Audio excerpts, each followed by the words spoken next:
听陛下言下之意，三皇子身上既无妖邪，陛下想让他继承大统。正是。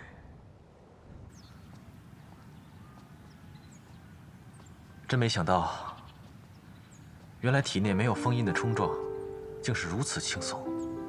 太好了，夷则终于不用再吃苦头了。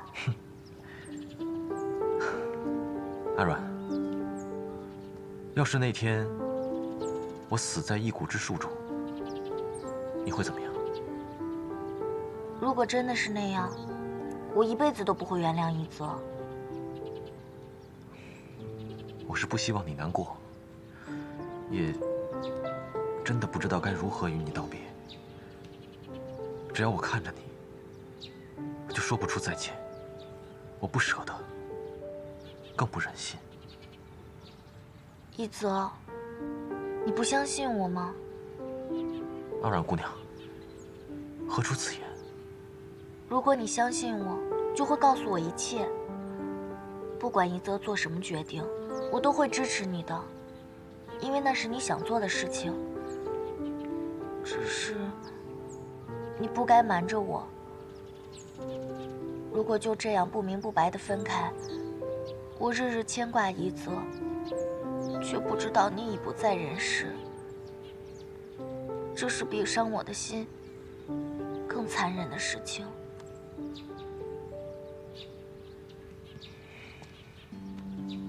在下发誓，绝不会再让阿软伤心难受，否则，在下愿遭天谴。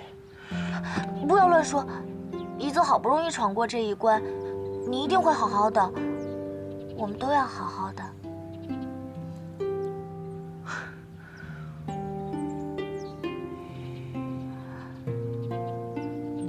夷则，我好像又生病了。阿软，你怎么了？我的心跳得好快好快，好像要蹦出来了。我是不是要死了？你说你的心跳得很快？嗯，我也不知道为什么，最近只要跟夷则离得近一点，心就会跳得很快很快。这种感觉怪怪的，好像以前从来没有过。我可能真的是生病了吧？可是，这是什么病啊？阿软姑娘很想知道自己得了什么病吗？黄昏之时，夕阳照拂太华山巅，也是极美的。上一次，在下没能陪阿软姑娘一起赏雪，不如今日我再陪你一览落日之景，到时候就告诉你得了什么病。真的吗？这回你可不许骗我了。我们拉钩。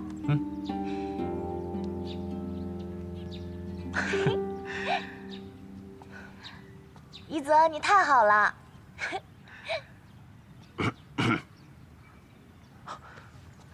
弟子拜见师尊。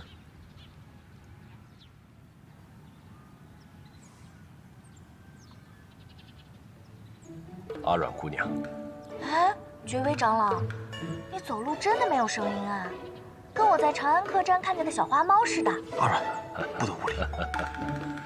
阿软姑娘说的没错，我这老道不识趣，来的不是时候。啊，夷则，为师有事要和你商量。我去看看小叶子他们吃的做好没。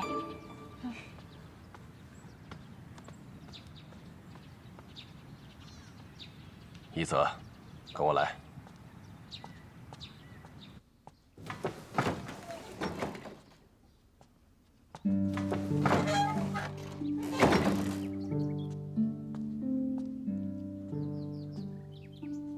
夷则，怎么样？这些天来，身子感觉可好？虽觉有一点点乏力，可是身体比之前有封印在身时，感觉轻盈多了，全身真气运转通畅，简直是有重生之感。此次一鼓，意外得到温流相助，不仅化险为夷，更是获得妖兽城隍之内力，功力大增。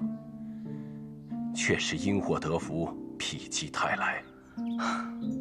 弟子本以为自己不过是半期之身，可没想到一路至今，屡得前辈们相助，好友不离不弃。师尊，弟子往后再也不敢自怨自艾，妄自菲薄了。一泽，能有如此帆物，才不枉前日之苦啊！啊，对了，师尊，您说有要事与我相谈。一泽，圣上此刻就在观中。哦。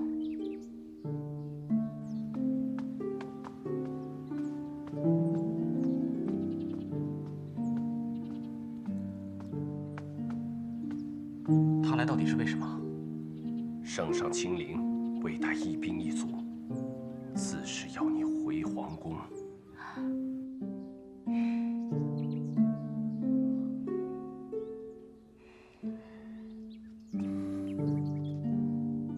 一泽，现在是立储的关键时刻，你若仍有继位之心，眼下却是千载难逢的机会。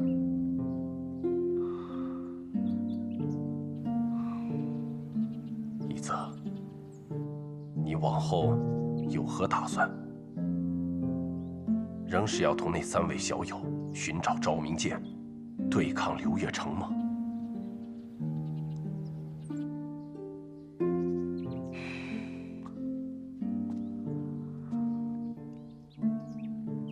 师尊认为，我该如何？你是我清河之徒，是以除魔扶正为己任的太华观弟子。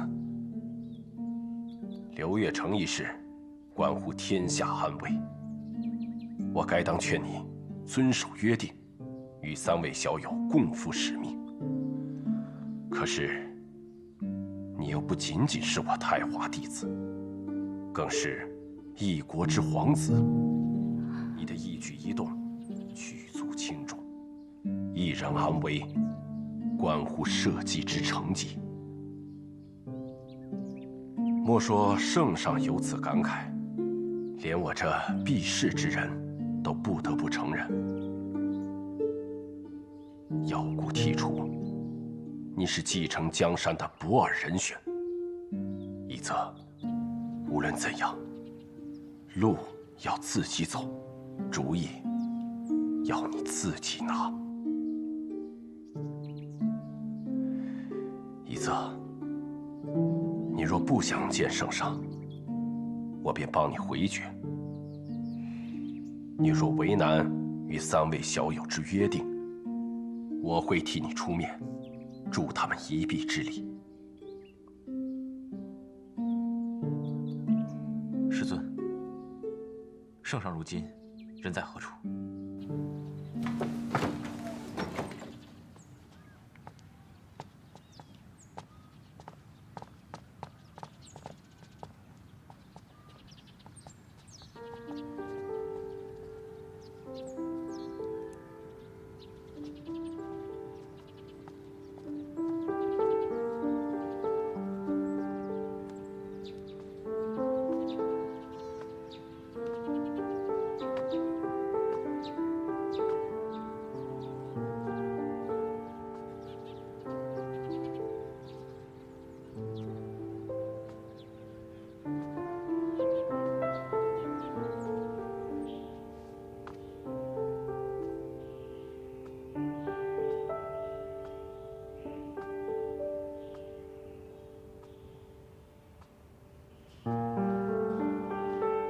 哎，文然，一会儿我们吃什么？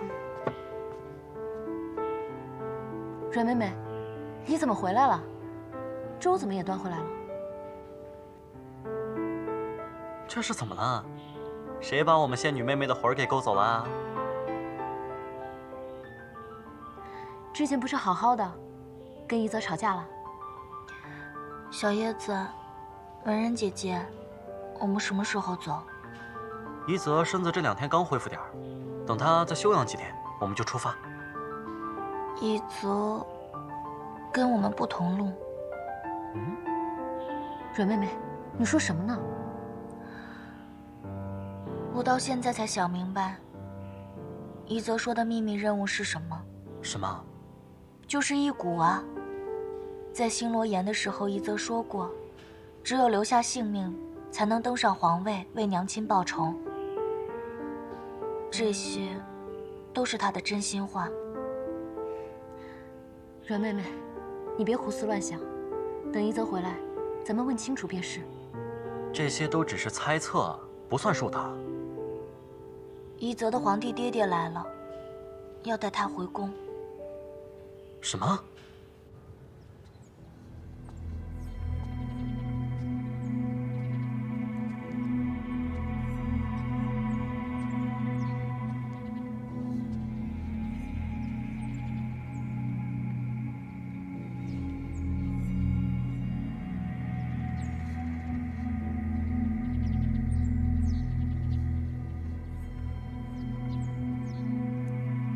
燕儿，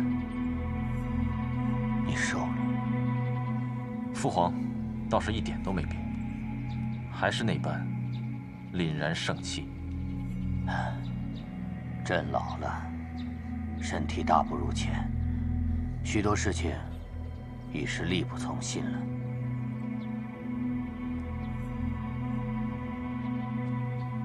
燕儿，你只是清瘦了些许，脸色倒也还好。朕知道，你吃了不少苦头。朕在年轻时，也曾率领大军南征北战，东讨西杀，感受过那种颠沛流离的日子。熬过来了，就是否极泰来。父皇，儿臣本就不是锦衣玉食供养长大的，并不觉得辛苦。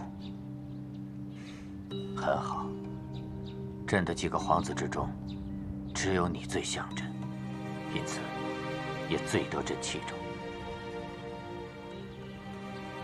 好了，燕儿，你去收拾一下，这就随朕回宫。朕向你保证，以后绝不会再让你受半点委屈。敢问父皇，回宫之后，打算如何处置我？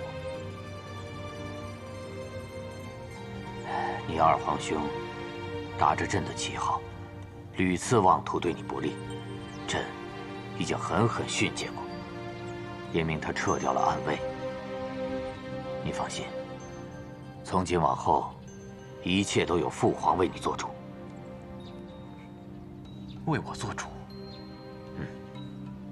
父皇，你可知道我等这句话等了有多久吗？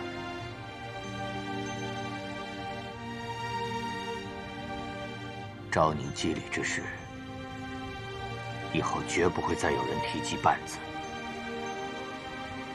燕儿，过往种种，就全当是一场噩梦。自今日起，我们一切重新开始吧。重新开始。父皇薄情寡义，狠心逼死母妃这一幕，如同梦魇，每日每夜，在我脑海之中盘桓。敢问父皇，我该如何忘记旧伤？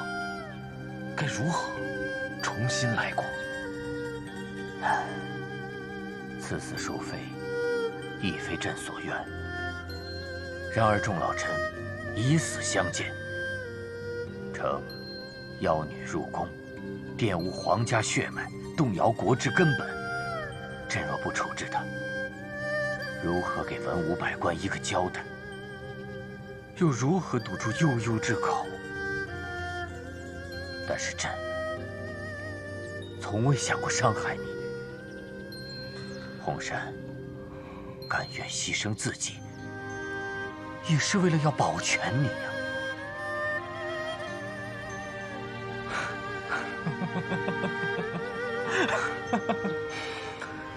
父皇，父皇啊，父皇，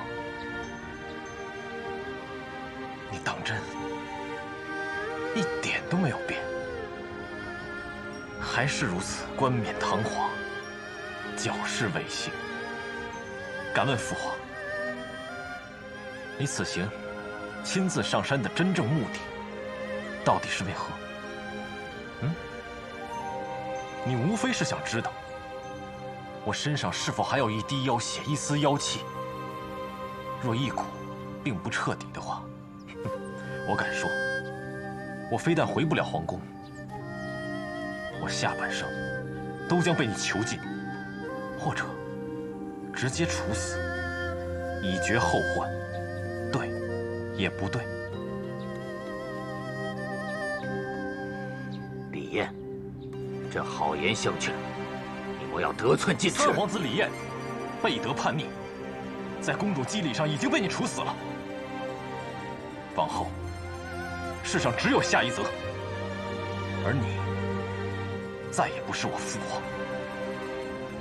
若再见面，我当尊称你一声圣上。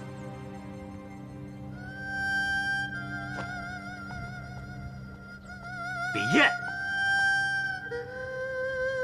你要与朕断绝父子关系吗？李氏皇家血脉，不是你抛下一句话说断就能断的。你若识时务，朕客客气气迎你回宫；你若固执再三，山下有禁军1000人，朕带走你，不费吹灰之力。陛下要带走我的徒儿，是否也该与山人商量一声？师尊。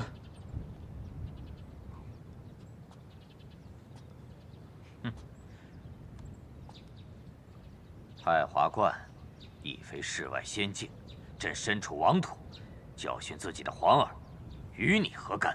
太华弟子将一生心血付与师门，师门无可回报，所能为者，便是尽力庇护门下弟子。此事力派垂金，太华上下皆躬行不怠。莫说是达官显贵、王侯将相，便是诸天神魔，若要动一下我门下弟子，也得问过众长老。哼，臭老道，你敢威胁朕？你就不怕朕举倾国之力荡平你太华观？陛下对我太华，想必也是了如指掌。自从先祖以自身魂魄为引，是以上古秘术冥蝶之印封印大妖黄羽，后人所以无数禁咒灵符，在符咒的基础上构建成太华秘境。圣上一定知道，这太华秘境中囚禁着无数穷凶极恶的妖物。倘若秘境有失，群妖脱逃，这天下恐将骤生动荡。自古以来，太华众弟子勤加修持，硬是以凡人血肉之躯镇住这山中无穷凶煞。你太华观道法精妙，朕岂会不知？道法精妙，何等道法，能令众心归一，千载不易？归根结底，符咒剑法均不过雕虫之技。何况，任凭符咒如何强横，也终将雕朽衰亡。真正能倚靠者，唯有这磐石般的人心。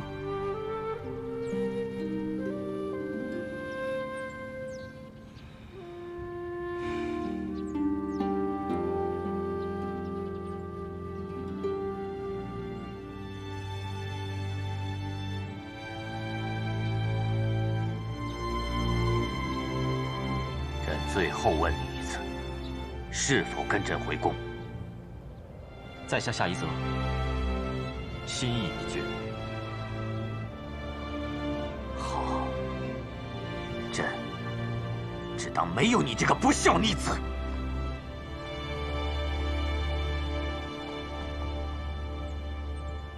就算圣上想带他回宫，夷则也未必愿意。我知道，可他不愿意的唯一原因还是我们。小叶子，文人姐姐，你们还记得我们为什么来太华观吗？我们并不是来找夷则跟我们一同冒险的，我们只是想确认他平不平安。如今夷则已经顺利完成了异蛊，再也不用小心翼翼、担惊受怕的过日子了，我们也就安心了。任妹妹，你的意思是，我们现在走，不让夷则为难？连爵位长老都说，夷则是继承江山的最佳人选。而且我想，如果夷则当了皇帝，百姓也都会受益吧。仙女妹妹，你可要想清楚了。且不说我们能不能回来，皇宫就是一座大牢房，经此一别，此生你可能再也见不到夷则了。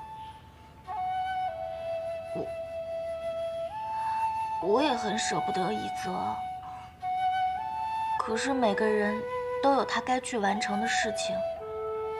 谢衣哥哥曾经说过，路长而齐，终究会有分别的一天。能同行一段路，已经是莫大的缘分了。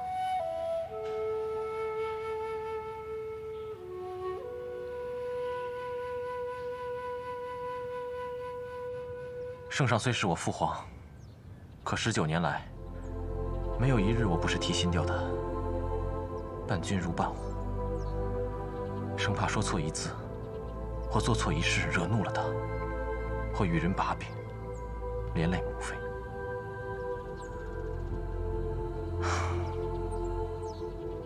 我本以为我此生都不会有这般的勇气，在他面前袒露真心。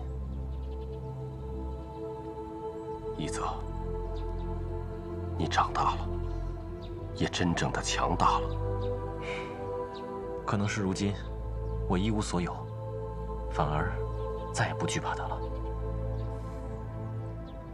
想好了，从此之后不再回皇宫。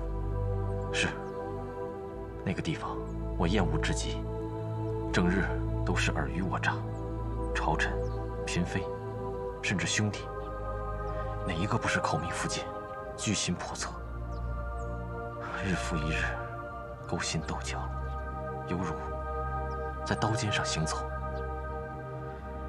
我之前以为这都是命，不由得我选。师尊，可自从我认识了阿阮、月兄、文人姑娘他们，我发现命运明明可以掌握在自己的手中，一切只取决于你敢不敢跟随自己的心意而活。夷则，以前是为师鲁莽了，不该试图左右你的决定。不，师尊，你说的都是对的，只是徒儿心里不愿，不想罢了。世上哪有绝对的对错？不过是一个人、一个立场、一张嘴罢了。当年我收你为徒，有人说我错了；我与温流签订血契，有人说我错了；就连我带你回太华观，也有人指摘我的对错。是与非的底线，在你心里，不在别人嘴上。夷则，跟随心意做出的决定，才能方得始终，无怨无悔。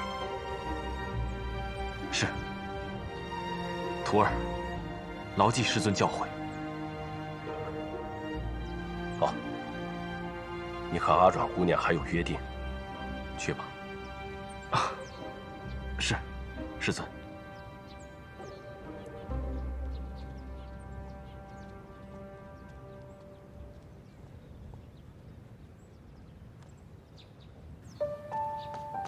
阿软，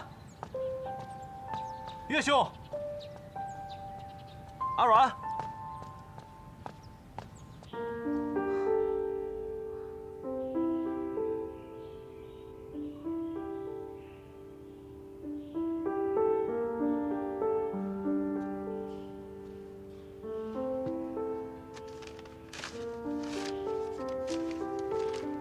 一泽，我们走了。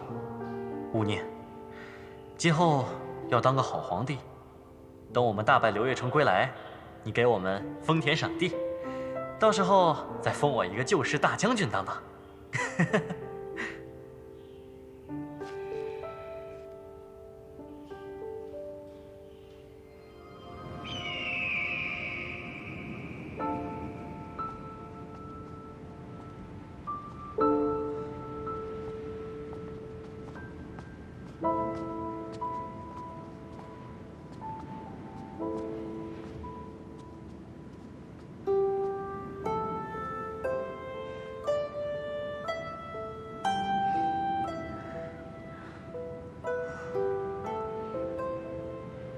仙女妹妹，你真的想明白了吗？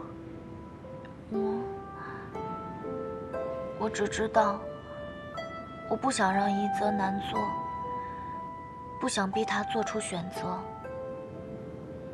那样一泽会很难过的。可是你现在这样，是让自己难过。虽然我们都很舍不得一泽，但是阮妹妹，我们都能看出来，你对一泽的感情和我们不一样。不一样？仙女妹妹，你喜欢一泽，对吧？喜欢？可是我明明喜欢的人是谢一哥哥呀，难道我移情别恋了？我们在一起相处了这么久，看得明明白白。其实你对谢前辈并非男女之情，是一种晚辈对长辈的敬爱，只是朋友之间的喜欢。朋友间的喜欢，这两种喜欢有什么不一样吗？这个怎么说呢？还得仙女妹妹你自己去感受了。不算晚吧？一泽，一泽，你不是跟圣上在一起吗？你怎么来了？在下赶来，是有一个坏消息要告诉岳兄。这一路上知道多少坏消息了，胆儿练得比心还宽呢。说吧。岳兄，这救世大将军的封号，指望不上我了。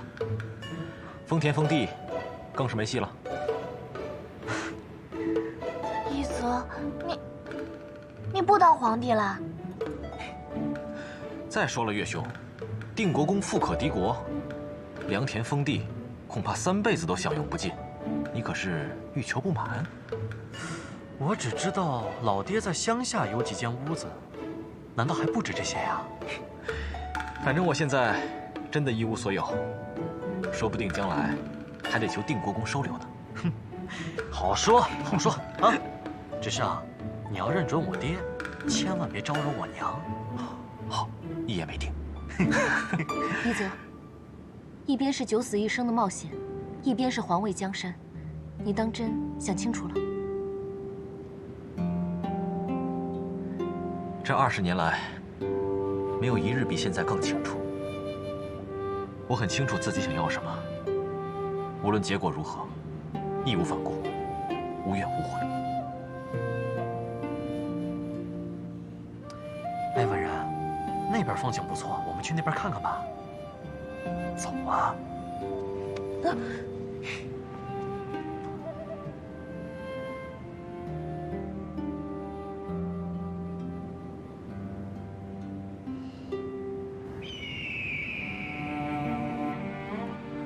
还好，赶上了落日时分，总算没有辜负与你的约定。一泽，我还以为这辈子再也见不到你了。是谁在说这样不明不白的分开，是比伤人心更残忍的事？我真的又开心又难过。怎么会难过呢？一泽好不容易易了蛊，好不容易被你的皇帝爹爹接受了，甚至还能当上皇帝。可是你却为了我们，放弃了那么多。那你就错了。没有你们，我才真的是失去了一切。当初亲眼目睹母妃被赐死时，我确实一心只想夺走恨我之人最在意的东西。可是阿软，一蛊九死一生时，我的魂魄来到生死之间，知道吗？只要跨过一座桥，我便会去到轮回之境。那时，我真正想要的，并不是报仇，也不是当皇帝，而是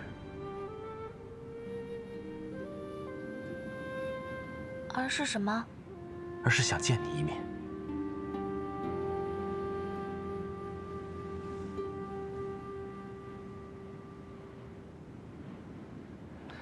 一泽，我可以问你一个问题吗？当然，你为什么对我这么好？那阿软以为呢？难道一泽，你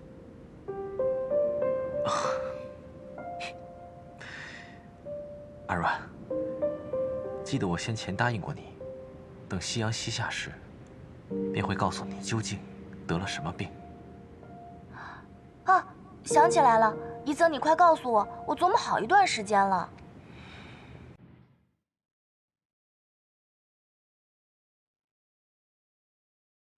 在下的心，是不是也跳得很快很快？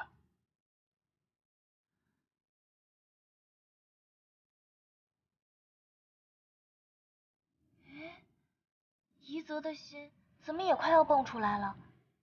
难道你也生病了？这是相思之症，只有面对喜欢的人时，才会显现。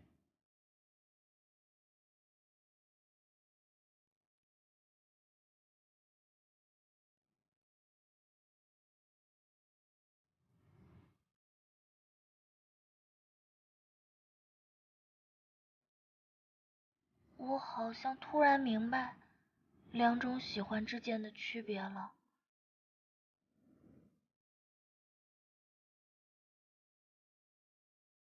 这种心快要蹦出来一样的喜欢，好像只有跟宜泽在一起的时候才会有。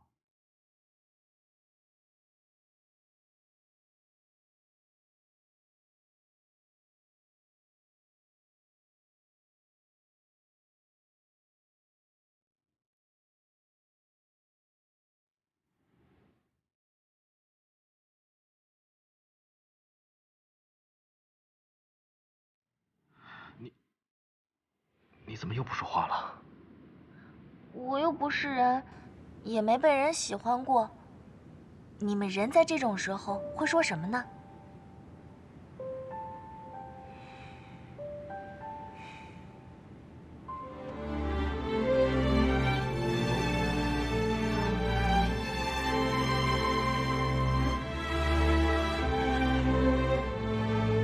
阿软，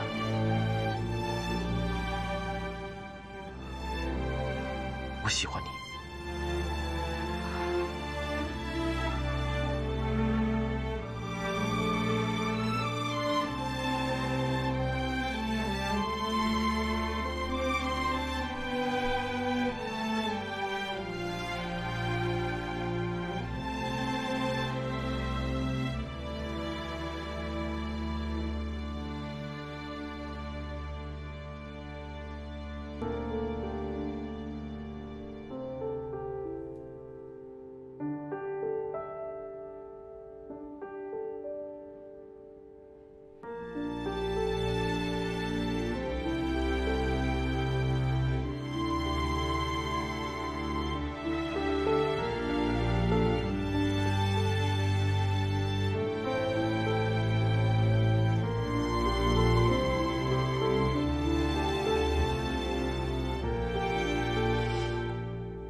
你笑什么？没想到文人姑娘啊，巾帼英雄，还有侠骨柔肠的一面啊！哎，在你眼里，我得是个多么铁石心肠的女魔头啊！那你过来，我告诉你。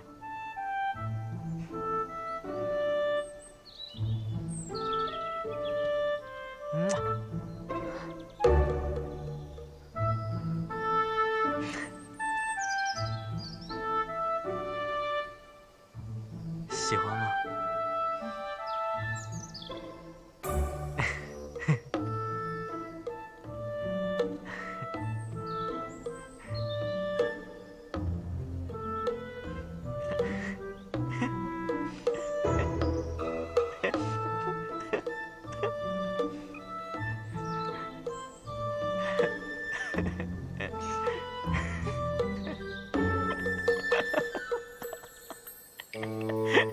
你笑什么？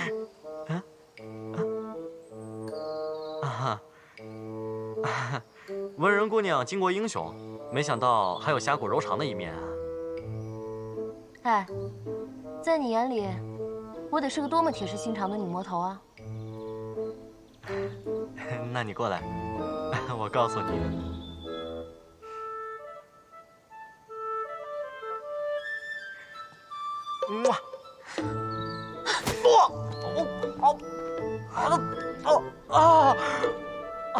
好疼啊！要不要打这么狠啊？谁让你出手？出口轻薄的。上回的账我还没跟你算呢。我不理你了。文人姑娘，文人女侠，文人姐姐，要不这样好不好？你再补一拳，出气。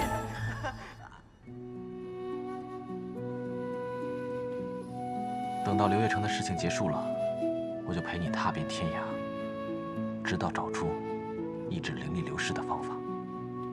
要是找不到怎么办啊？不会的，天下之大，一定有办法。就算找不到也没关系啊，这一路上我们会看到很多美丽的风景，尝到不一样的美味，还会认识许许多多有意思的人。只要每一日都过得很开心，这就够了。不够，我可比你贪心多了。我要阿软陪我，直到永远，执子之手，永不分离。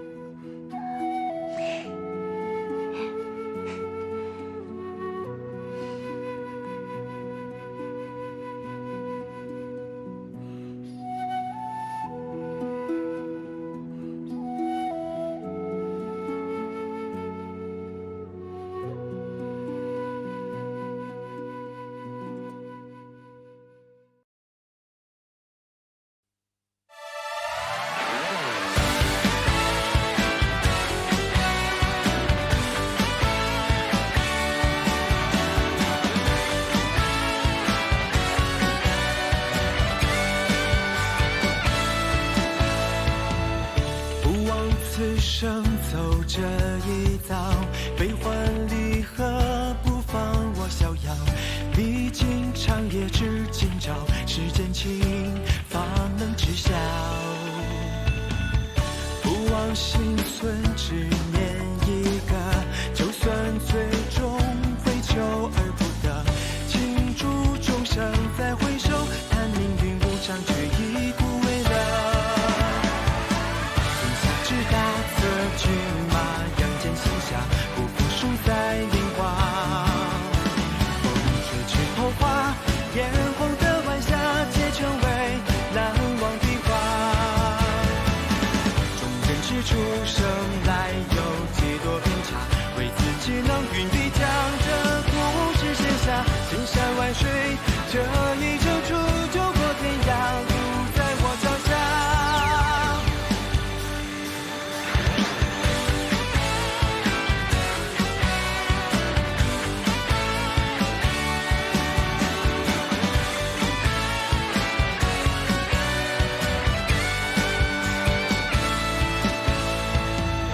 不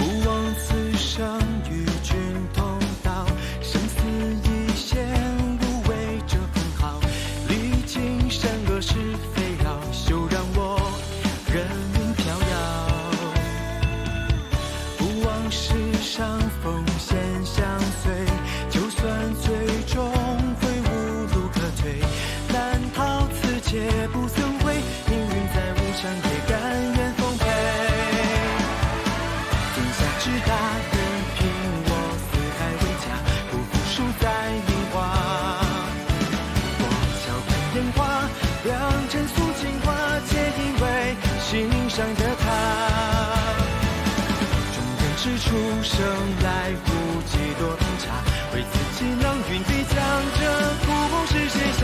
千山万水，下一程出救过天涯，路在我脚下。